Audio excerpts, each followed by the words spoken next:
안녕하세요. 트라보이드 제인 채널을 듣고 계신 여러분. 제 이름은 은숙이고 올해 74세입니다. 평생을 정직하게 살았고 누구에게도 속이거나 거짓말을 한 적이 없는데 결국에는 혈육에게 인생의 어두운 구석으로 밀려나게 되었습니다. 이야기는 가을의 어느 오후부터 시작됩니다. 저는 주방에 물병을 가지러 갔다가 등을 돌리자 미끄러져서 넘어졌습니다. 제 등이 찬장 모서리에 세게 부딪혔고 숨이 막힐 정도로 아팠습니다. 저는 거기에서 거의 2시간 동안 누워 있었고 전화기를 방에 두고 와서 누구에게도 전화를 걸 수 없었습니다. 제 며느리인 서연이 집에 돌아왔을 때 저를 보고는 바닥에 웅크리고 누워있는 저를 보고 소리 지르거나 당황하지 않고 그냥 찡그리며 말했습니다. 왜 조심하지 않았어요? 이렇게 넘어지면 누가 걱정하죠? 저는 그를 바라보았지만 아무 말도 할 수 없었습니다. 그녀는 구급차를 불렀고 제 아들 민준도 그 뒤에 도착했습니다. 그의 얼굴은 창백했지만 아내에게 반박할 용기는 없었습니다. 의사는 제가 척추가 금이 갔다고 말했으며 생명에는 위험이 없지만 최소 몇 달은 휠체어를 타야 한다고 했습니다. 그때부터 제 인생은 돌아갈 수 없는 갈림길로 접어들었습니다. 서연은 저를 요양원에 입원시키자고 제안했습니다. 거기는 편의시설도 좋고 전문적인 돌보는 사람이 있어서 엄마도 저희에게 폐를 덜 끼칠 수 있어요. 민주는 조용히 있었습니다. 저는 아들에게 반대해 주기를 바랐지만 그는 제 시선을 피했습니다. 저는 조용히 있었습니다. 동의하지도 않고 반항하지도 않았습니다. 그저 고개를 끄덕이며 깨끗한 곳으로 선택해 달라고 했습니다. 사흘 후, 저는 북구의 개인 요양원으로 옮겨졌습니다. 개인실, 에어컨, 편안한 침대가 있었지만 제 마음은 차가웠습니다. 저는 잘 알고 있었습니다. 한번 여기 발을 들이면 더 이상 가족이 아니라는 것을. 저는 짐이 되는 존재였습니다. 눈물은 흘리지 않았습니다. 여기서 이틀째, 저는 간호사에게 제 개인 변호사를 불러달라고 요청했습니다. 그분은 제 남편의 오랜 친구인 정호 씨로 온화하고 조용한 분입니다. 정호 씨가 오셨고 저는 휠체어에 앉아 그에게 유언장의 오래된 사본을 건넸습니다. 수정하고 싶어요. 민준의 이름을 지우고 다른 사람에게 다 줄게요. 그는 놀랐지만 많은 질문은 하지 않았습니다. 그저 확실한가요? 라고 말했습니다. 저는 확실해요. 라고 고개를 끄덕였습니다. 일주일 후, 저는 새로운 유언장에 서명했습니다. 유일한 상속자는 제 조카 아라로, 그녀는 어릴 때부터 저를 외할머니라고 부르는 고아입니다. 저는 요양원에서 조용히 지내며 누구에게도 방문을 허락하지 않았습니다. 서연은 몇 번 전화를 걸어 엄마 필요한 거 없어요? 라며 가벼운 목소리로 물었습니다. 저는 아니요 라고만 대답했습니다. 민주는 한 번도 전화하지 않았습니다. 저는 그를 탓하지 않았습니다. 제 인생은 이미 견디는 것에 익숙해졌으니까요. 하지만 제 마음속에서는 모든 것이 죽지 않았습니다. 그것은 조용히 형태를 바꾸고 있을 뿐이었습니다. 어느 날 젊은 간호사가 물었습니다. 왜 슬프지 않으세요? 이렇게 버림받고도 웃을 수 있나요? 저는 가볍게 웃으며 대답했습니다. 나는 아직 죽지 않았어요. 죽지 않았을 때는 모든 것이 바뀔 수 있어요. 그녀는 이해하지 못했지만 저는 매우 잘 알고 있었습니다. 저는 아무도 구해주기를 기다리지 않을 것입니다. 저는 스스로를 구할 것이고 자신이 이겼다고 생각하는 사람들에게 평생 잊지 못할 강타를 줄 것입니다. 저는 일기를 쓰기 시작했습니다. 작은 일들, 말들, 의미 없을 것 같은 세부 사항들을 기록했습니다. 언젠가 그것이 증거가 될 것이고 무기가 될 것임을 알았습니다. 그리고 저는 여전히 살아 있습니다. 조용히, 그러나 그들이 생각하는 것처럼 약하지는 않습니다. 요양원에서 거의 3달을 지낸 후, 저는 기억을 되살리기 시작했습니다. 괴롭히기 위해서가 아니라 며느리가 어떻게 저를 머리 위로 올라서게 했는지를 명확히 기억하기 위해서였습니다. 결혼 초기, 서연은 부드럽고 말도 조심스럽고 요리를 잘하며 남편을 잘 돌봤습니다. 저는 그녀를 딸처럼 사랑했습니다. 친구들에게도 나는 복이 많아, 며느리가 정말 착해, 라고 말했습니다. 처음 3년 동안 모든 것이 평온했습니다. 서연이 제 손자 빈을 낳았을 때 저는 그가 태어난 순간부터 돌보았습니다. 저는 그를 안고 목욕시키고 우유를 만들어 주었습니다. 밤마다 그가 울면 항상 제가 먼저 깨었고 그의 엄마는 아니었습니다. 제 며느리는 엄마가 너무 잘 돌봐주셔서 저는 편안하게 잘 수 있어요, 라고 말했습니다. 하지만 그가 태어난 지 1년이 지나고 나서 모든 것이 달라지기 시작했습니다. 서연은 몰래 전화를 걸어 조용히 이야기했습니다. 저는 몇 번 엿들었고 그는 아직 저에게 땅 이름을 넘기지 않았어요. 제가 처리할게요, 라고 말하는 것을 들었습니다. 저는 깜짝 놀랐습니다. 어떤 땅이죠? 제가 물으니 그녀는 웃으며 아니에요. 아무것도 아니에요. 친구들 이야기예요. 라고 대답했습니다. 몇 달 후 그녀는 부동산 서류를 가져와서 주민등록 이름을 수정하기 위해 서명해 주세요. 라고 했습니다. 저는 경계심을 가지고 정호 씨에게 물어보았습니다. 그는 서류를 다 읽고는 고개를 저었습니다. 이건 소유권 이전입니다. 서명하면 집을 잃게 됩니다. 저는 서연에게 아무 말도 하지 않고 병이 있다고 핑계대며 오늘은 피곤해서 서명할 수 없다고 말했습니다. 그때부터 그녀는 확연히 변하기 시작했습니다. 예전에는 즐겁게 웃고 떠들던 사람이 이제는 찡그린 얼굴을 하고 있었습니다. 그녀는 저에게 무엇을 먹고 싶은지, 마시고 싶은지 물어보지 않았습니다. 민준도 점점 냉담해졌습니다. 저는 여전히 참았습니다. 손자를 사랑했으니까요. 하지만 날이 갈수록 저는 단지 그림자일 뿐이라는 것을 더욱 확실히 느꼈습니다. 저 있어도 괜찮고 없어도 상관없었습니다. 제가 남편의 묘소를 방문하고 싶다고 말하자 서연은 엄마, 나이가 많으셔서 먼 길 가는 건 위험해요. 집에 계세요. 라고 말했습니다. 그리고 그녀는 제 서류가 들어있는 서랍을 잠가버렸습니다. 잃어버릴까 봐요. 라고 했습니다. 저는 분명히 느꼈습니다. 저는 마치 죄수와 다르지 않았습니다. 한 번 민준에게 너 아내를 잘 살펴봐. 나는 그녀가 조금 달라진 것 같아. 라고 말해보았습니다. 민준은 머리를 극적이며 그게 아내예요. 엄마. 너무 마음에 두지 마세요. 라고 대답했습니다. 그는 저를 변호할 용기가 없었습니다. 그는 아내 편을 선택했습니다. 저는 씁쓸하게 웃었습니다. 정말로 어리석은 어머니입니다. 제가 완전히 정신이 번쩍 든 사건은 서연이 퇴근하고 집에 들어오자마자 큰 소리로 엄마, 냉장고에 있는 과자 좀 덜 드세요. 비닐을 위해 아껴두세요. 라고 외쳤을 때였습니다. 나는 멍하니 서 있었다.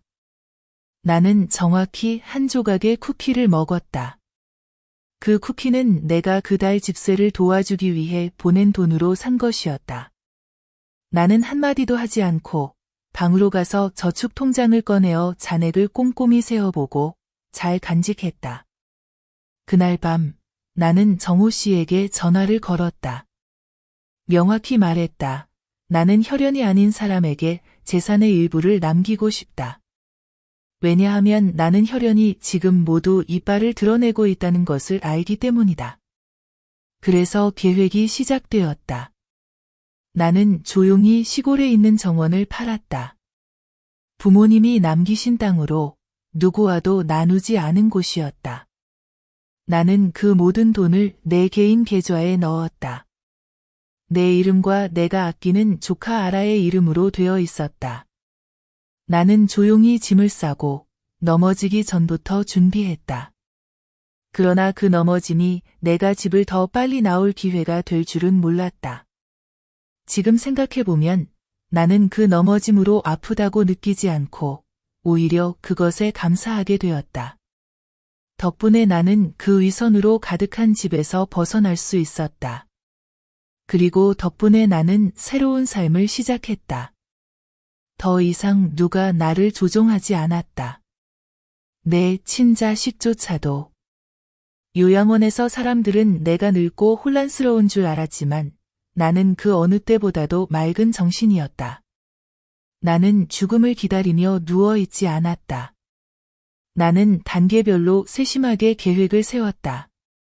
나는 정호 씨에게 다시 전화를 걸어 특별한 양도 계약서를 요청했다. 내가 남긴 재산은 관악구에 있는 집, 18억 동의 저축통장, 몇 개의 오래된 보석이었고 모두 아라의 이름으로 이전하고 싶었지만 조건이 있었다. 내가 죽은 후에만 공개하거나 내가 필요하다고 느낄 때만 공개한다는 것이었다. 정호 씨는 조심스럽게 다시 물었다. 확실하신가요? 한 번 하면 되돌릴 수 없습니다. 나는 웃으며 말했다. 나는 잃을 것이 아무것도 없다. 신뢰를 제외하고, 그리고 그 신뢰는 그들이 다 가져갔다. 우리는 요양원 근처의 카페에서 만나기로 했다. 나는 휠체어를 타고 가서 낡은 파란색 옷을 입었다. 정호 씨는 계약서와 서류, 2명의 증인을 데려왔다. 나는 한 페이지씩 서명했고 손은 떨리지 않았고 눈에는 눈물이 없었다. 모든 것이 끝난 후 그는 나에게 USB 키를 주었다. 그 안에는 모든 서류의 사본과 내가 말한 녹음이 들어있었다. 나는 모든 재산을 나에게 아무것도 요구하지 않았던 유일한 사람에게 양도한다. 그 사람은 아라였다. 그녀는 나보다 60살이 더 어리지만 내 친자식보다 나를 더 잘 이해했다. 예전 오래된 아파트에서 살 때 그녀는 자주 와서 과일을 깎아주고 마당을 쓸어주었으며 나를 외할머니라고 불렀다. 내가 아플 때 아무도 모를 때 그녀는 약을 가져다 주었고 나에게 무엇을 남길지 한 번도 묻지 않았다. 그녀는 단지 외할머니가 살아계신 것만으로도 나는 기쁘다고 말했다.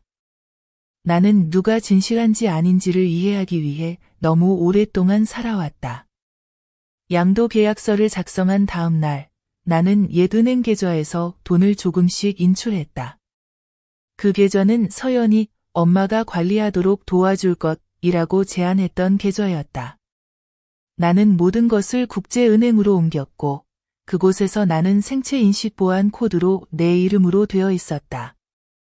나는 스마트폰을 사용하는 방법을 배웠고 이중 비밀번호를 설정하고 요양원에서 나를 도와주는 사람에게 말했다.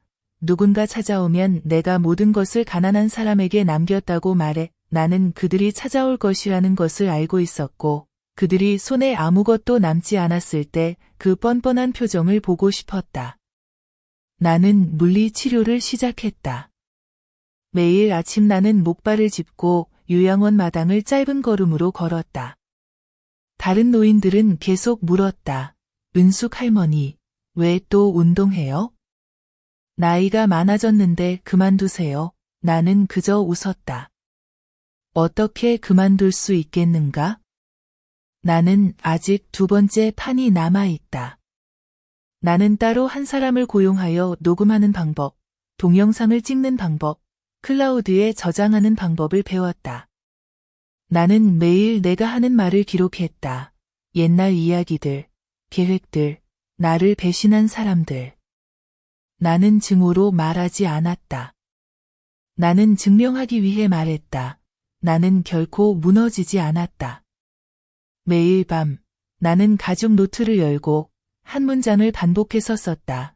자신을 키운 사람을 짓밟을 권리는 없다. 각 문자는 내가 과거에 가한 한 대의 배기와 같았다. 나는 누군가의 동정이 필요하지 않았다. 나는 내가 선택한 결말만 필요했다. 그리고 내가 준비가 되었을 때 나는 그들에게 알릴 것이다. 이 늙은 어머니는 결코 포기하지 않을 것이라는 것을. 나는 몇 달 더 기다려야 할 줄 알았지만 아니었다. 요양원에 들어간 지 정확히 6달 후 서연이 왔다. 나는 그날이 토요일 오후였고 비가 조금 내리고 있었고 요양원 마당은 물로 반짝이고 있었다는 것을 기억한다. 그녀는 내 방에 들어와서 화려한 블라우스를 입고 명품 가방을 들고 가식적인 미소를 지으며 말했다. 엄마, 오랜만이에요. 엄마는 건강하신가요? 나는 고개를 들어보았고 웃지 않고 그저 고개를 끄덕였다. 서연은 앉아 테이블을 닦고 간호사가 방금 깨끗하게 닦은 테이블을 닦고 나서야 말을 꺼냈다. 요즘 우리는 너무 바빠요. 비니는 방과 후 수업을 듣고 나는 새로운 가게를 열었어요. 나는 말을 끊었다. 직접 말해. 그녀는 잠시 멈췄다가 입술을 깨물며 말했다. 엄마, 유원장을 수정할 생각이 있으신가요? 제 말은 엄마가 여기 혼자 계시니 계좌를 그렇게 두는 것도 위험해요. 나는 눈을 가늘게 떴다. 왜 엄마가 아플 때 너는 걱정하지 않았니? 서연은 어색하게 웃었다. 엄마는 아시잖아요. 그때는 너무 급했어요. 정말 미안해요. 진심이에요. 나는 얼굴을 돌렸다. 나는 더 이상 관리할 것이 없다. 그녀의 얼굴이 잠시 창백해졌지만 곧 평정을 되찾고는 가식적인 미소를 지었다. 괜찮아요. 엄마가 살아계신 것만으로도 우리는 기뻐요. 돈 문제는 나중에 생각해요. 그녀는 잠시 더 앉아있다가 일어나 내 어깨를 만지려고 손을 내밀었다. 나는 몸을 비켜 피했고 그녀는 나가면서 인사도 하지 않고 돌아보지 않았다. 그날 밤 나는 정호 씨에게 전화했다. 재산 보호 조항을 활성화해 주세요. 그는 이유를 묻지 않고 그저 알겠습니다. 라고 말했다. 남은 모든 돈, 거의 4억 동을 나는 여기저기 흩어져 있던 보조 통장에 모았다. 모든 것을 3번째 계좌로 옮겼고 내 이름과 법적 보호자인 내가 기부했던 고아 보호 단체의 이름으로 했다. 더 이상 누구도 인출할 수 없었다. 나를 제외하고 내가 더 이상 존재하지 않을 때만. 나는 또한 편지를 써서 정호 씨에게 보냈다. 그 위에는 내가 말할 수 없게 되면 열어주세요 라고 적혀 있었다. 나는 마음이 가벼워졌다. 간호사들이 물었다. 은숙 할머니, 오늘은 기분이 좋은 것 같아요? 나는 대답했다. 오늘 나는 큰일을 마쳤다. 아무도 그 큰일이 무엇인지 모르지만 나는 아주 잘 알고 있다. 나는 사람들이 나의 남은 것을 벗어날 수 있는 마지막 문을 잠갔다. 나는 더 이상 누구도 믿지 않지만 나 자신의 계획은 믿는다. 그리고 이제 나는 그들이 행동하기를 기다릴 뿐이다. 왜냐하면 그들이 초조할수록 그들은 더 드러나기 때문이다. 나는 여기 앉아 모든 행동, 모든 음모, 모든 애매한 전화를 기록하고 있다. 나는 칼로 복수할 필요가 없다. 나는 진실을 사용할 것이다. 그리고 진실은 한 번 드러나면 가장 아픈 것이 될 것이다. 나는 모든 것을 단단히 잠갔다고 생각했지만 아무도 건드릴 수 없다고 생각했지만 어느 수요일 오후 요양원에서 나를 프론트 데스크로 호출했다. 그들은 전화가 왔다고 말했다. 전화한 사람은 내 손자였다. 나는 수화기를 들고 심장이 쿵쾅거렸다. 어린 목소리가 반대편에서 울려 퍼졌다. 할머니, 왜 할머니는 오랫동안 집에 안 오세요? 나는 얼어붙었다. 너. 누가 너에게 전화하라고 했니? 아빠는 자고, 엄마는 나가셨어. 나는 몰래 전화기를 가져와서 할머니에게 전화했어. 할머니가 너무 그리워. 며칠 전 할머니를 그렸는데 엄마가 찢어버렸어. 나는 목이 메었다. 나는 무슨 말을 해야 할지 몰랐다. 반대편에서 그는 계속 중얼거렸다. 할머니, 엄마는 자주 소리 지르고 아빠는 아무 말도 안 해. 나는 항상 혼자 밥을 먹어. 할머니 돌아와 주세요.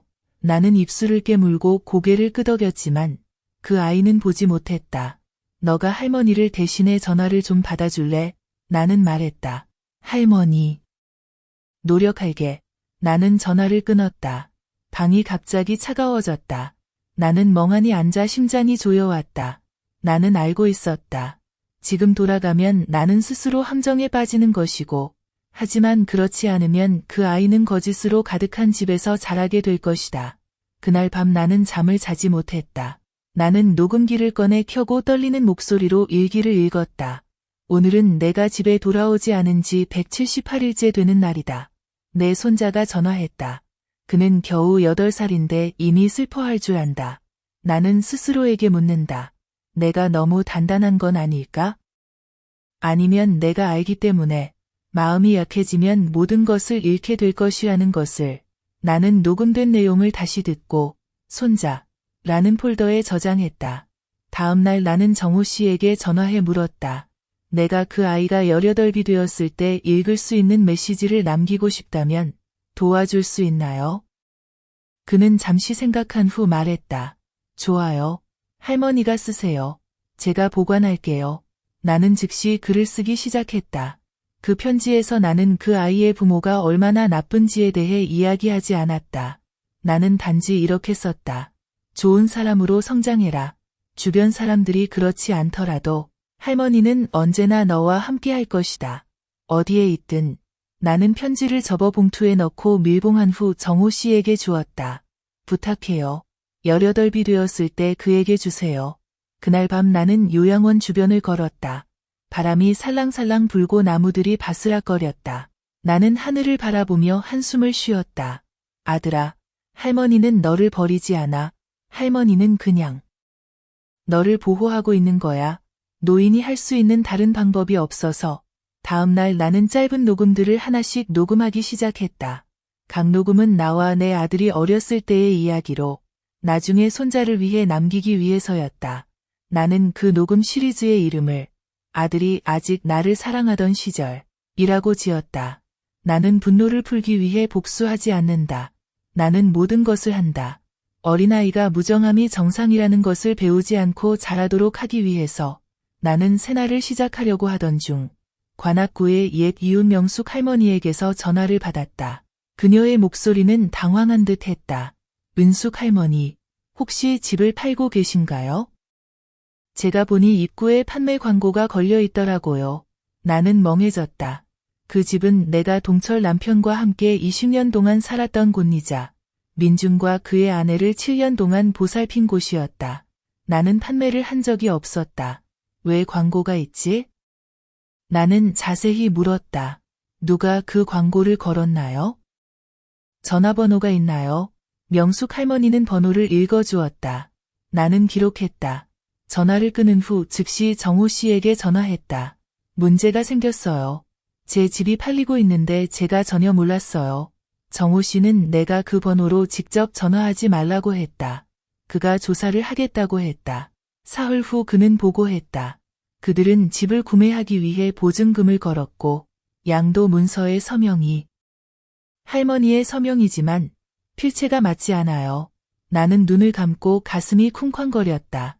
그것은 서연이었다. 서연 외에는 아무도 그렇게 할 수 없다.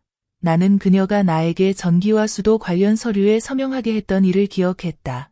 나는 2장에 서명했지만 누가 알겠는가? 그녀가 몰래 다른 페이지에 끼워 넣었을지.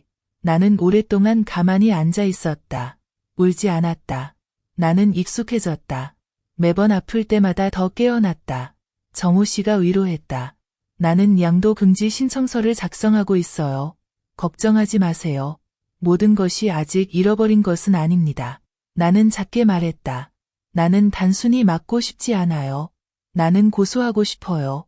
정호 씨는 몇 초 동안 침묵한 후 물었다. 정말 끝까지 가고 싶으신가요? 나는 고개를 끄덕이며 말했다. 나는 더 이상 집이 필요하지 않아요. 나는 그들이 알기를 원해요. 노인이 무식하다는 의미는 아니에요. 그날 오후 나는 요양원 복도를 돌아다니며 각 창문과 매달린 난초 화분을 보며 민준이 다르게 자랄 것이라고 희망했던 세월을 생각했다. 하지만 아니, 나는 틀렸다.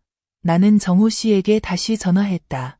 서명 위조 행위에 대한 고소장을 준비해 주세요. 그는 하겠다고 말했다. 나는 덧붙였다. 하지만 바로 보내지 마세요. 그들이 먼저 저를 찾아오게 하고 싶어요. 그는 물었다. 왜요? 나는 대답했다. 그들을 바라보며 그들이 이번에는 돌아갈 곳이 없다는 것을 알게 하기 위해서. 사흘 후 내가 예상한 대로 서연이 요양원에 나타났다. 그녀는 단정하게 차려입고 머리를 높이 묶었으며 얼굴이 약간 창백했다. 내 방에 들어오자마자 그녀는 가짜 미소를 지었다. 엄마, 건강하신가요? 엄마를 보러 왔어요. 나는 그녀에게 앉으라고 초대하지 않았다. 그녀는 주위를 둘러보며 머뭇거렸다. 엄마? 엄마는 뭐 들으셨나요? 나는 그녀의 눈을 똑바로 바라보았다. 들었어. 내 집이 가짜 서명으로 팔리고 있어. 그녀는 웃었지만 그 웃음은 일그러져 있었다. 아마 뭔가 오해가 있었던 것 같아요. 나는 손을 들어 올렸다. 연극하지 마. 엄마는 더 이상 바보가 아니야. 공기가 무겁게 가라앉았다. 그녀는 가방을 움켜잡고 손이 떨렸다. 나는 계속 말했다. 나는 아직 고소하지 않았어. 하지만 나는 서류를 다 준비했어. 예전 서명과 감정서도. 그녀의 눈이 커지고 입술이 색을 잃었다. 나는 차가운 미소를 지었다. 너에게 기회를 줄게. 도망치라고 하는 것이 아니라 스스로 부끄러움을 알게 하라고. 서연은 벌떡 일어나 빠르게 말했다. 엄마가 나를 그렇게 싫어하나요? 나는 목소리를 높였다. 나는 나를 살아있는 돈 덩어리로 보는 사람을 싫어한다. 그리고 너는 이제 나에게 미움을 받을 가치도 없다. 그녀는 아무 말 없이 떠났다. 나도 알았다. 그 순간부터 복수 계획이 공식적으로 공개 단계에 들어섰음을. 짧은 대결 후 3일 후 나는 정호에게 전화했다. 나는 마지막 체스 게임을 하고 싶다. 그들의 탐욕이 주요 기물이다. 나는 그에게 편지를 보내라고 말했다. 내용은 다음과 같다.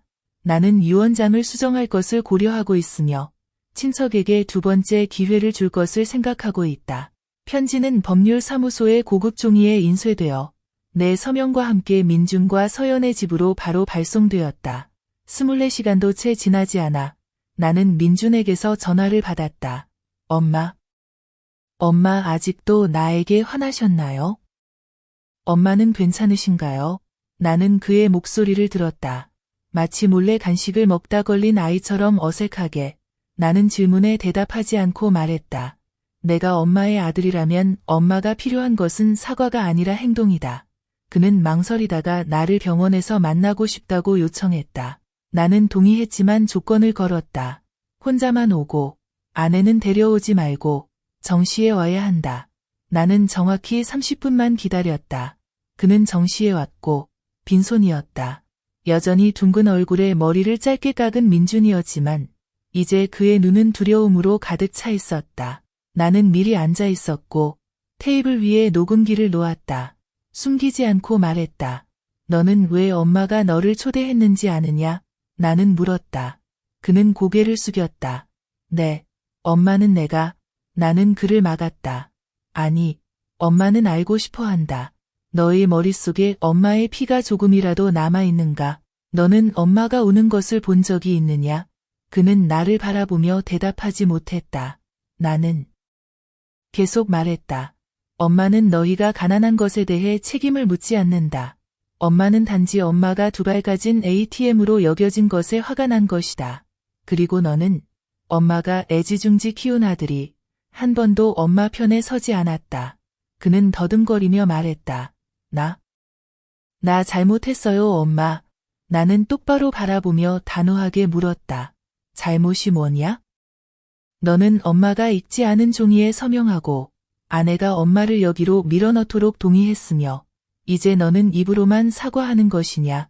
그는 울기 시작했다. 나는 흔들리지 않았다. 나는 말했다. 돌아가라. 만약 사과하고 싶다면 너는 10일 안에 엄마의 이름으로 되어 있는 모든 재산 문서에서 빠져야 한다. 10일 후에 엄마가 확인할 것이다. 그것을 하지 못하면 다시는 엄마 앞에 나타나지 마라. 민주는 고개를 끄덕이며 작게 말했다. 네, 할게요. 그는 떠났고 3시간도 안 되어 서연이 나타났다. 더 이상 가식이 없었다. 그녀는 양도 계약서를 가져왔다. 엄마 이거 서명해 주세요. 우리는 그 땅을 공동 소유로 바꾸어 사업을 하려고 해요. 나는 가만히 앉아 그녀의 가짜 웃음을 바라보았다. 그리고 나는 혼란스러운 척했다. 너가 엄마에게 다시 읽어줘. 요즘 엄마 눈이 너무 나빠. 그녀는 읽기 시작했다. 그러나 다 읽기도 전에 목소리가 점점 높아졌다. 그녀는 내가 각 문장을 다시 물어보는 것을 보았다. 여기서는 뭐라고 쓰여 있니? 왜 전권을 위임한다고 적혀 있니? 엄마는 이해하지 못해. 그녀는 인내심을 잃고 짜증을 냈다. 엄마 그냥 서명하세요. 우리는 다 처리할게요. 나는 테이블을 쳤다. 서명하지 않을 거야. 그녀는 얼굴이 하얘졌다. 나는 미소 지었다. 카메라에 다 기록되었어. 너는 방금 할머니를 혼낸 거야. 그리고 서명하도록 강요하다니. 잘했어. 서연의 얼굴은 핏기가 사라졌다. 그녀는 떠났지만 나는 알았다. 이제 그녀는 진짜 모습을 드러냈고 나는 또한 알았다. 오늘의 클립을 나는 잘 보관할 것이다. 그것은 다음 무기가 될 것이다. 서류 서명 강요가 실패한 후 4일 후 나는 양로원의 내부 모임을 조직해달라고 요청했다. 노인들이 모여 삶의 경험을 나누는 자리였다. 그들은 내가 원래 모임을 좋아하지 않는 사람이라는 것을 알고 놀랐다. 그러나 그날 나는 작은 스피커를 가지고 나타나 핸드폰을 연결하고 말했다. 나는 녹음된 파일이 있다. 여러분이 들어주시면 좋겠다. 아무도 내가 무엇을 하려는지 몰랐다. 나는 재생 버튼을 눌렀다. 서연의 목소리가 울려 퍼졌다. 각 단어가 또렷했다. 그냥 할머니가 서명하면 끝이에요. 나이가 많아서 더 이상 아는 게 없으니까 우리는 그냥 호접 이전한다고 말하면 돼요. 몇몇 노인들이 놀라며 반응했다. 한백발의 할머니가 말했다. 세상에 며느리가 이렇게 악독할 수가 있나. 나는 스피커를 끄고 사람들을 바라보며 말했다. 나는 불평하느라 이야기를 하는 것이 아니다. 나는 상기시키기 위해 이야기하는 것이다. 가족이라는 단어 때문에 모든 신뢰를 주지 말라. 한 노인이 고개를 끄덕였다. 맞아. 가족이 있어도 정이 없으면 남처럼 되는 거지. 그날 나는 모든 것을 이야기했다. 숨기지 않고 넘어졌던 일, 여기 밀려온 일, 재산이 침해당한 일에 대해 나는 분명히 말했다. 나는 누구의 동정도 필요 없다. 나는 사람들이 알아주길 바란다. 귀가 멀지 않고 입이 막히지 않고 바보가 아닌 노인들이 있다는 것을. 그날 밤 나는 정호 씨에게 전화했다. 녹음 파일을 관리위원회 변호사에게 보내줘. 그들이 기록으로 보관하길 원해. 다음 날 기관에서 공지를 발표했다. 내 방은 24시간 보호받게 되며 내가 승인한 사람만 들어올 수 있다. 그들은 추가로 카메라를 설치하고 잠금을 교체하며 나를 위해 전담 간호사를 배치했다. 나는 예상하지 못했다. 솔직함이 기관의 많은 사람들에게 나를 더 사랑받게 만들었다. 그들은 나를 강철 할머니라고 불렀다. 나는 웃었지만 마음속에는 여전히 불안함이 있었다. 내가 하는 것이 단지 반격일 뿐이라는 것을 알고 있었다. 결정적인 반격은 여전히 앞에 기다리고 있었다. 정호 씨가 보고했다. 우리는 당신이 고개를 끄덕이면 새로운 유언장을 공개할 준비가 되어 있습니다. 하지만 나는 조언했다. 한 번 더 반격을 한 다음에야 손을 써라. 나는 동의했다. 나는 기관에서 특별한 사람을 만나기 시작했다. 순자 할머니, 문학을 가르쳤던 선생님으로 남편이 죽은 이후로 혼자 살고 있었다. 그녀는 내가 이야기하는 것을 듣고 말했다. 은숙 씨, 다시 써보세요. 이 이야기가 당신과 함께 사라지지 않도록. 나는 그 말을 따랐다. 매일 밤 나는 손으로 한 페이지씩 쓰고 글씨를 선명하게 적었다. 나는 사건의 세부 사항, 날짜, 전화통화, 민준이와 서연이의 말을 모두 기록했다. 나는 증거 서류에 스캔본을 첨부했다. 나는 그 작업을 나는 결코 침묵하지 않았다라고 이름 붙였다. 순자 할머니는 내 문법을 교정하고 타이핑하고 파일을 저장하는 데 도움을 주었다. 나는 지역 신문사에 한부를 보내려고 했지만 서두르지 않았다. 나는 그들이 마지막으로 한 번 더 반격할 수 있게 하고 싶었다. 모든 것을 발표하기 전에 나는 더 이상 두렵지 않았다. 지금 내가 필요한 것은 재산이 아니라 명예였다. 나 같은 노인은 이미 모든 신뢰를 잃었기에 진실 외에는 남길 것이 없었다. 그리고 진실은 드러나면 사회가 나의 이름을 기억하게 할 것이다. 나는 오래 기다리지 않았다. 다음 주 월요일 아침, 정호 씨가 전화했다. 그들은 개인정보 유출 처리 요청서를 보내며 언론의 입을 막았다. 나는 웃음을 터뜨렸다. 그러면 타격을 입었군. 이제부터 당황하기 시작하겠지. 정호 씨가 확인했다. 정확하다. 서연이 서류를 제출했고 가짜 양도 계약서의 사본도 함께 제출했다. 하지만 걱정하지 마세요. 우리는 원본 서류를 가지고 있다. 이제 반격할 시간이다. 그날 오후 나는 정호 씨에게 두 곳에 공식 공문을 보내라고 요청했다. 하나는 서연과 민준을 위한 것이고 하나는 구청의 재산의 합법적 소유권을 확인하고 모든 위조 행위에 대해 형사처벌을 경고하는 것이었다. 그 공문은 빨간 도장을 찍었을 뿐만 아니라 정호 씨가 현재 위원장의 발췌본을 첨부했다. 유일한 상속자는 하나라. 내 양녀였다. 그 공문은 빠르게 퍼졌다. 서연 측은 즉시 간절히 사정하는 편지를 보내며 반응했다. 제발 넘어가 달라고. 하지만 나는 이미 정이 떨어졌다.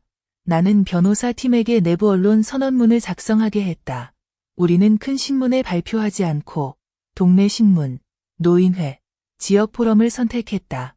어머니가 자식에게 병원에 쫓겨났다는 이야기가 불길처럼 퍼지는 곳에서 그리고 내가 예상한 일이 일어났다.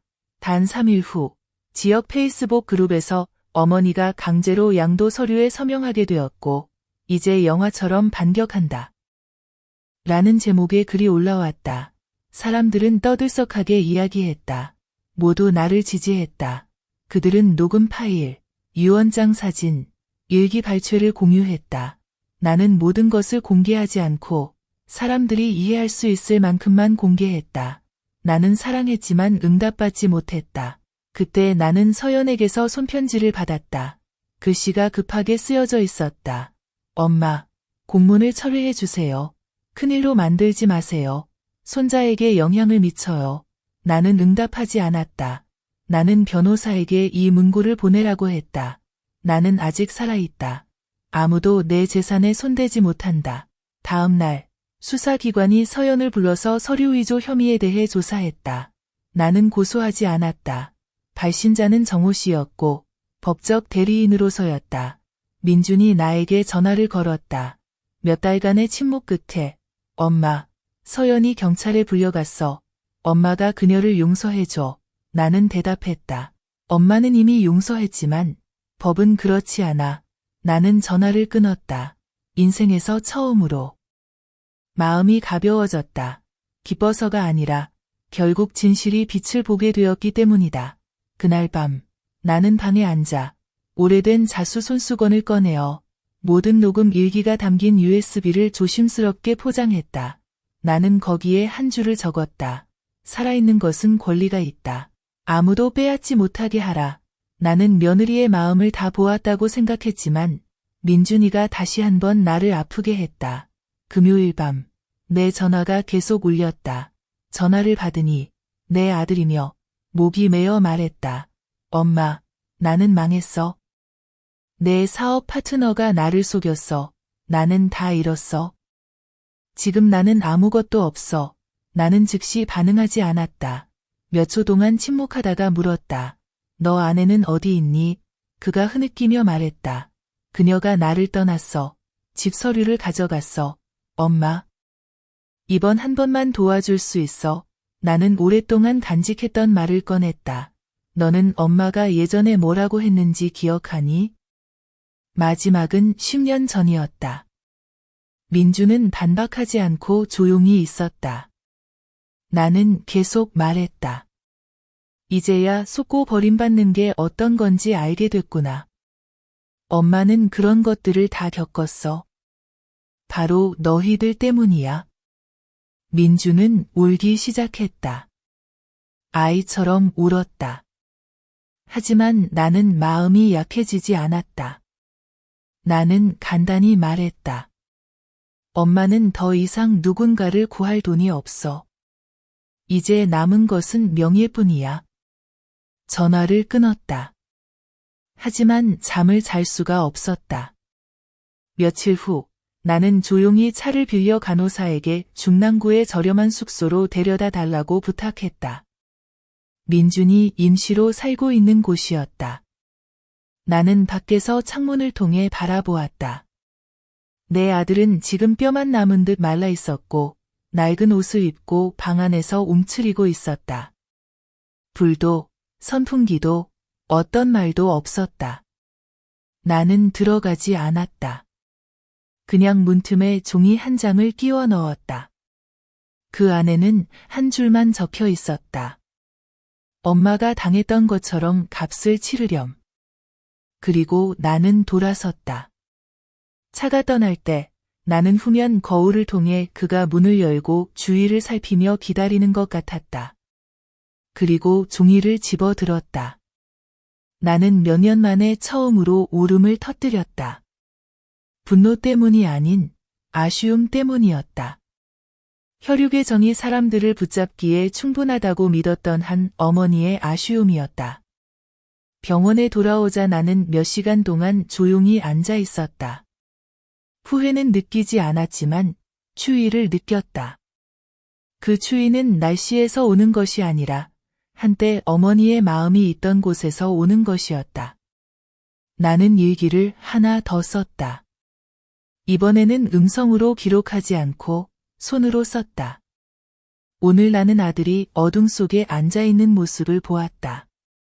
하지만 그 어둠 속에서 나는 더 이상 나 자신을 탓하지 않기로 했다. 그는 아주 오래전부터 그렇게 선택했으니까. 나는 그 종이를 엄마가 낳은 사람에게라는 이름의 편지 봉투에 넣었다.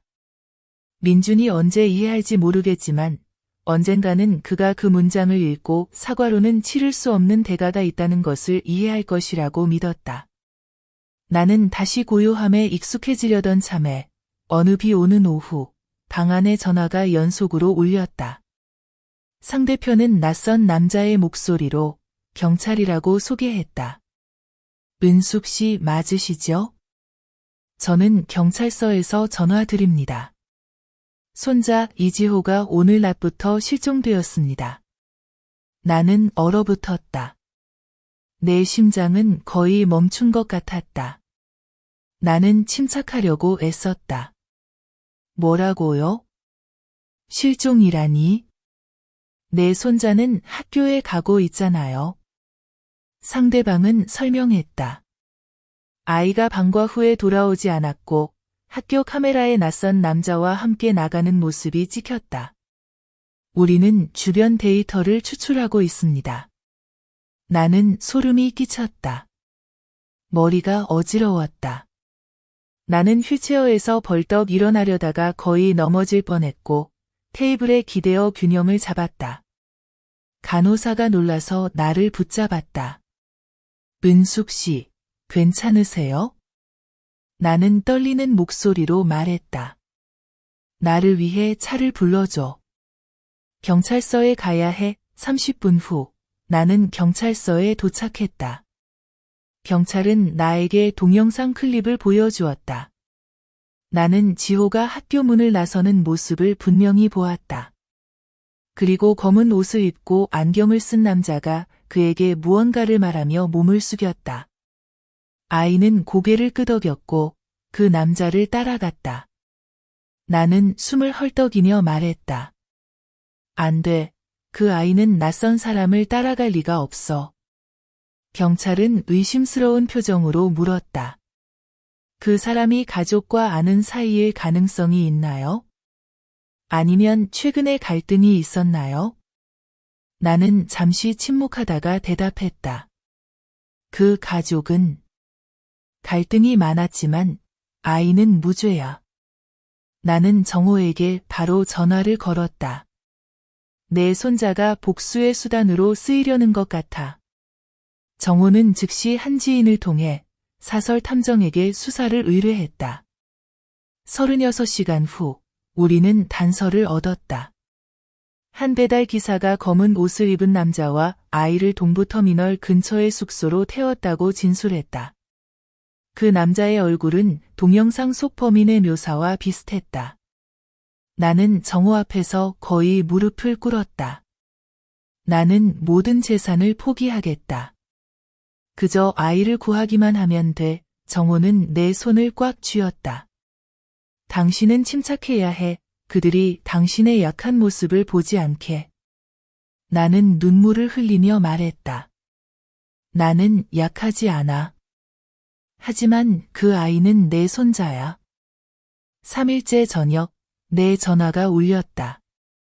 상대방은 낮고 거친 목소리였다. 아이를 만나고 싶다면 봉화의 빈 땅에 5억 원을 가져와라.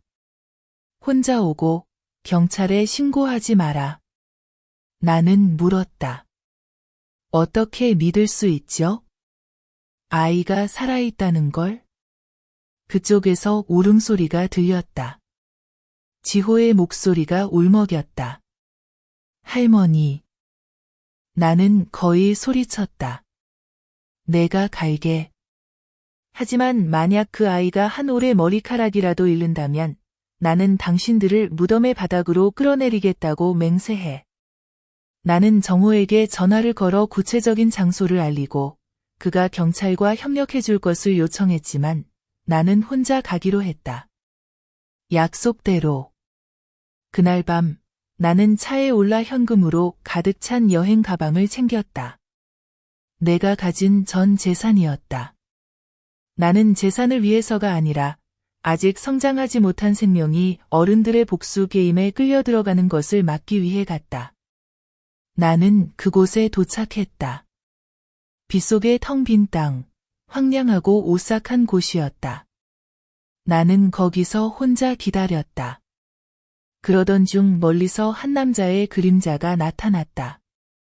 그의 손에는 지호가 묶인 채로 검은 천으로 눈이 가려져 있었다. 나는 목이 메었다. 놔줘. 돈은 여기 있어. 그 남자는 목소리를 높였다. 돈을 놓고 돌아서. 나는 가방을 내려놓았다. 그 순간 내 방향에서 손전등이 켜졌다. 경찰이 들이닥쳤다. 그 남자는 놀라 도망치려 했지만 제압당했다. 나는 달려가서 손자를 안고 그의 눈을 가린 천을 찢어냈다. 그의 얼굴은 창백하고 몸은 떨고 있었다. 할머니, 나는 너무 무서워. 나는 그를 품에 안고 속삭였다. 할머니가 여기 있어. 더 이상 너를 데려가는 사람은 없어. 그날 밤 나는 잠을 자지 못했다. 나는 그의 병상 옆에서 깨어 있었고 그의 손을 꽉 잡았다. 나는 맹세했다. 이제부터 나는 재산을 지키는 것뿐만 아니라 남은 모든 것으로 이 아이를 지킬 것이다. 심지어 내 생명까지도. 다음 날 아침 나는 유괴 사건의 수사관과 만나고 싶다고 요청했다. 나는 배후가 누군지 알아야 했다. 하지만 그는 애매하게 대답했다. 우리는 아직 명확히 하고 있습니다. 체포된 사람은 전과가 있는 범죄자입니다. 하지만 그는 누가 고용했는지 명확히 진술하지 않았습니다. 나는 믿지 않았다. 낯선 폭력배가 명확한 동기 없이 8살짜리 아이를 납치할 수는 없다. 나는 정호에게 개인적으로 조사해달라고 부탁했다. 3일 후 그는 나에게 전화를 걸어 낮은 목소리로 말했다. 아는 사람입니다. 나는 물었다. 누구요? 서연의 남동생입니다. 태현이라는 이름을 가진 사람으로 폭행 전과가 있으며 3년간 수감된 적이 있습니다. 이번에는 중개인을 통해 고용되었습니다. 나는 눈을 감고 분노를 억누르려 했다. 배후는 누구인가? 나는 물었다. 증거가 부족해서 이름을 언급할 수는 없지만 모든 징후는 서연을 가리키고 있다. 나는 손이 떨렸다. 나는 여러 가지를 예상했지만 서연이 지호를 겨냥할 줄은 몰랐다. 그것은 잔인할 뿐만 아니라 인간의 탈을 쓴 짐승이다. 나는 정호에게 요청했다. 즉시 고소하라. 더 이상 누구의 체면도 지킬 필요가 없다. 그는 고개를 끄덕였다. 사흘 후 공식 고소장이 경찰서에 제출되었고 탐정이 수집한 증거가 첨부되었다. 태현과 중개인 사이의 녹음. 내용은 내 언니가 할머니에게 경고하고 싶어 한다. 그리고 돈을 주고받는 사진. 서연은 조사 중에 구금되었고 민주는 완전히 방향을 잃었다. 나에게 간절히 메시지를 보냈다. 엄마, 제발 고소를 취하해줘. 아내와 아이가 억울해. 나는 대답하지 않았다. 나는 지호를 양로원으로 데려갔다. 내가 돌보려고. 나는 알았다. 집으로 데려가면 그것은 늑대의 굴로 데려가는 것이다. 몇몇 간호사들이 내 방을 정리하는 것을 도와주었고 작은 침대를 하나 더 추가했다. 그 아이는 매일 밤 내 곁에서 자고 내 손을 놓지 않았다. 한 번 그는 속삭였다. 할머니, 왜 엄마가 할머니를 나쁜 사람이라고 했어요? 나는 목이 메었다. 엄마가 할머니가 모든 진실을 아는 것을 두려워해서. 그는 모든 것을 이해하지 못했지만 내 손을 더 꽉 잡았다. 나는 그에게 일기를 쓰는 법을 가르치기 시작했다. 매일 저녁 나는 옆에 앉아 그가 자신의 기억의 단편을 베끼도록 읽어주었다. 그것은 내 것이 아니라 그의 것이었다. 오늘 나는 두려웠지만 도망치지 않았다. 할머니가 나를 안아주어서 나는 안전하다고 느꼈다. 나는 모든 것을 모아 거짓 없는 어린 시절 이라는 제목의 한 권으로 만들었다. 나중에 성장했을 때 그는 읽을 수 있을 것이다. 누군가가 세상을 상대로 그를 지키기 위해 싸운 할머니가 있었다는 것을 알기 위해 나는 또한 그의 학교에 서류를 제출하여 반을 옮길 것을 요청하고 동시에 이전 가족의 모든 구성원이 내가 없을 때 그 아이와 접촉하지 못하도록 금지했다. 일주일 후 나는 소식을 받았다. 서연이 기소되었다. 범죄, 미성년자 유괴 조직. 나는 웃지 않았다. 또한 기뻐하지도 않았다. 나는 방 한 구석에 조용히 앉아 깊이 잠든 조카를 바라보며 일기에 한 문장만을 썼다. 정의는 복수가 아니다. 정의는 진실이 드러나는 것이다. 서연이 기소된 후 모든 것이 새로운 페이지로 넘어간 듯했다. 요양원 전체가 이 이야기를 알게 되었고 나를 방문하는 사람들이 갑자기 많아졌다. 어떤 이는 지역 언론, 어떤 이는 여성단체, 어떤 이는 자원봉사 그룹에서 온 사람들이었다. 나는 이상한 상징이 되었다. 조용히 있지 않고 죽음에 순응하지 않는 할머니. 생명신문은 4페이지에 걸쳐 긴 기사를 실었고 큰 제목은 할머니가 두려운 침묵으로 며느리를 반전시키다. 나는 소란에 익숙하지 않았지만 나는 이해했다. 소음이 없다면 악당들은 여전히 어둠 속에서 무엇이든 할 수 있다고 생각할 것이다. 나는 인터뷰에 한 오후를 할애했다. 나는 아주 분명히 말했다. 나는 유명해지기 위해 복수를 하지 않는다. 나는 사람들이 알도록 복수한다. 할머니는 버려진 물건이 아니다. 그동안 민주는 여전히 떠돌고 있었다. 나는 그가 가끔 요양원 입구에서 바라보고 있는 것을 알고 있었지만 들어갈 용기는 없었다. 나는 막지 않았다. 하지만 문을 열지도 않았다. 어느 날 저녁 누군가가 방 문을 가볍게 두드렸다. 민준이었다. 그는 그곳에 서 있었고 매우 말랐고 눈은 깊게 움푹 들어가 있었다. 엄마, 저와 한번 이야기할 수 있을까요? 나는 그를 바라보았다. 내가 처음으로 엄마 라고 부르도록 가르쳤던 아들. 나는 몇 초 동안 침묵을 지켰다가 고개를 끄덕였다. 들어와. 그는 앉았다. 고개를 들지 못했다. 그리고 그는 울기 시작했다. 수년 동안 가장 중요한 남자. 내 껍질 속에 살면서 한 번도 울어본 적이 없는 것처럼. 내가 잘못했어요. 내가 바보였어요. 아내가 떠날까 두려웠고, 체면이 망가질까 두려웠고, 아무것도 할 수 없을까 두려웠고, 하지만 나는 생각하지 못했어요. 엄마가 가장 아팠다는 것을. 나는 울지 않았다. 나는 그곳에 앉아 그가 하는 말을 들었다. 마치 낡은 칼날이 다시 나를 찌르는 것처럼. 하지만 이번에는 더 이상 빼지 않았다. 나는 그가 피를 흘리도록 두었다. 내가 얼마나 아팠는지 알기 위해. 이제 서연이 잡혔으니 나는 더 이상 아무도 없다. 엄마, 기회를 주세요. 돈 때문이 아니라 지호 때문이에요. 그는 아빠가 필요해요. 나는 그를 오랫동안 바라보았다. 그리고 물었다. 법정 앞에서 진실을 말할 용기가 있니? 너는 아내가 엄마에게 서명을 강요하고 서명을 위조했다고 알고 있다고 말할 수 있니? 그는 주저없이 고개를 끄덕였다. 네, 저는 모든 것을 말할 것입니다. 저는 대가를 치를 준비가 되어 있습니다. 나는 손을 내밀었다. 그는 잡았다. 10년 넘게 처음으로 그의 손은 옛날 백신 맞는 것을 두려워하던 아이처럼 떨렸다. 나는 용서하지 않았다. 하지만 나는 그가 잘못을 만회할 수 있도록 허락하기 시작했다. 나는 정호에게 민준이 보충 진술서를 제출하고 지호의 임시 후견인을 신청하도록 안내해 달라고 요청했지만 내 통제하에 그 아이는 아버지와 함께 살지는 않겠지만 매주 요양원에서 아버지를 만날 수 있을 것이다. 첫날 아버지와 아들이 다시 만났을 때 지호는 아버지를 껴안았다. 나는 멀리서 지켜보며 마음이 조금 가벼워졌다. 모든 것이 괜찮아졌기 때문이 아니라 내가 거의 완전히 파괴된 것을 다시 만들어가고 있다는 것을 알기 때문이었다. 저녁에 지호는 내 옆에 앉아 물었다. 할머니, 아빠는 나를 사랑하나요? 나는 그를 안았다. 사랑해. 단지 아빠가 사랑하는 방법을 잊어버렸을 뿐이야. 이제 우리는 아빠에게 다시 가르쳐야 해. 괜찮아. 그는 고개를 끄덕였다. 그리고 나는 알았다. 회복의 여정은 악당으로부터가 아니라 상처받은 아이들로부터 결국 시작된다. 그 해의 오기가 일찍 찾아왔다. 갑작스러운 비가 요양원 지붕을 내리치며 예전의 날들을 떠올리게 했다.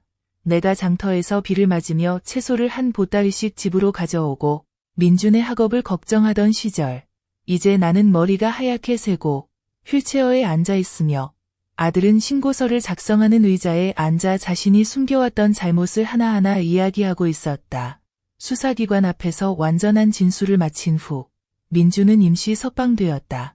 하지만 조건은 전면 협력해야 하고 서연과 접촉해서는 안 되며 도시를 떠나서는 안 된다. 나는 이것이 그가 다시 시작할 마지막 기회라는 것을 알고 있었다. 나는 지호를 어린이 문화센터의 소프트 스킬 수업에 데려가기 시작했다. 나는 학생 한 명을 데리고 다니도록 고용했다. 나는 그가 다른 아이들과 같이 살기를 원했다. 배우고, 놀고, 즐길 수 있도록. 저녁에 나는 지호와 함께 책을 읽었다. 나는 위대한 마음들을 읽고 그는 소심한 소년의 일기를 읽었다. 한 번 그는 물었다. 할머니, 왜 이야기 속의 사람들은 모두 옳고 그름을 아는 반면 현실에서는 그렇지 않나요? 나는 한숨을 쉬었다. 현실에서 누구나 자신이 옳기를 원하지만 이야기 속 사람들은 사랑하는 이를 잃는 것이 두렵다는 것을 안다. 나는 서연의 사건 파일을 계속 지켜보았다. 2개월 후에 예정된 1심 재판. 정호 씨가 나에게 증인으로 나올 생각이 있냐고 물었다. 나는 고개를 끄덕였다. 나는 법정에 서야 했다. 누군가를 모욕하기 위해서가 아니라 다른 할머니들이 알게 하기 위해서 목소리를 내지 않으면 침묵이 자신의 명예와 인생을 죽일 것이라는 것을. 일주일 후 나는 서연에게서 손편지를 받았다. 교도소의 격자 종이에 방향을 잃은 사람처럼 기울어진 글씨. 엄마, 내가 잘못했어. 엄마가 용서하지 않는다는 걸 알아. 하지만 엄마에게 부탁해. 나 때문이 아니라 지호를 위해서라도. 평생 엄마를 싫어하게 하지 마. 나는 편지를 접고 대답하지 않았다. 하지만 지호에게 읽어주었다. 지호는 다 읽고 오랫동안 침묵했다. 그리고 나에게 물었다. 할머니는 엄마를 싫어하나요? 나는 고개를 저었다. 할머니는 더 이상 사랑하지 않지만 싫어할 필요는 없어. 그 자리는 너를 사랑하는데 남겨두자. 지호는 나를 안고 머리를 내 가슴에 기댄 채 작게 말했다. 나는 할머니만 필요해. 엄마는? 나중에 내가 자라면 생각할게. 그 말에 나는 목이 메었다. 8살짜리 아이가 성인처럼 이해하고 있다니. 아니면 너무 많은 상처가 있는 가족 안에서 일찍 자라야 했기 때문일까? 나는 매일 지호의 말을 기록하기 시작했다. 제목은 용서를 아는 아이. 나는 원고를 한 출판사에 보냈다. 읽은 후 편집자가 전화해 감동한 목소리로 말했다. 선생님, 이건 우리가 필요로 하는 것입니다. 팔기 위해서가 아니라 늙은 엄마는 버려도 된다고 생각하는 사람들을 흔들기 위해서입니다. 나는 저작권료를 받지 않기로 했다. 무료로 인쇄하여 양로원, 초등학교, 청소년 교화소에 기증해달라고 요청했다. 그것이 내가 고통을 인생의 마지막 빛으로 바꾸는 방법이었다. 나를 위해서가 아니라 아직 목소리를 내지 못한 다른 사람들을 위해서. 그리고 그 책의 각 페이지에 나는 마지막 문장을 남겼다. 배신당한 할머니가 썼지만 결코 침묵하지 않았습니다. 서연의 재판 날짜가 다가오자 나는 검은 한복과 회색 스카프를 입고 일열에 앉았다. 지호 외에는 아무도 데려가지 않았다. 나는 그가 보기를 원했다. 그리고 기억하기를 원했다. 정의는 사람들에 의해 일어설 용기가 있을 때 진짜라는 것을. 법정은 가득 차 있었다. 재판에 참석한 사람들은 낯선 이들이 아니라 모두 옛 동네의 친척들, 양로원에 있는 몇몇 사람들, 그리고 이 이야기의 첫날부터 나를 따라온 몇몇 기자들이었다. 서연이 수갑을 차고 들어왔다. 뚜렷하게 말랐다. 그는 주위를 둘러보며 나와 지호를 보았고 그의 눈이 붉어졌다. 하지만 나는 대답하지 않았다. 나는 그저 똑바로 바라보았다.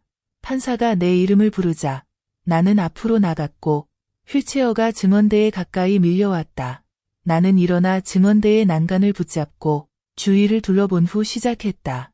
나는 김은숙, 76세입니다. 나는 며느리가 가족이라고 생각해서 침묵했지만 그것이 잘못이었다. 내가 참으면 가족이 평화로울 것이라고 생각했지만 그 참음이 집안의 악을 키웠다는 것을 알았다. 나는 사진 한 장씩, 가짜 문서 사본, 녹음, 서연이 내가 양도 서류에 서명하게 강요한 날의 비디오를 하나하나 보여주었다. 법정은 조용했다. 아무도 말하지 않았다. 나는 계속 말했다.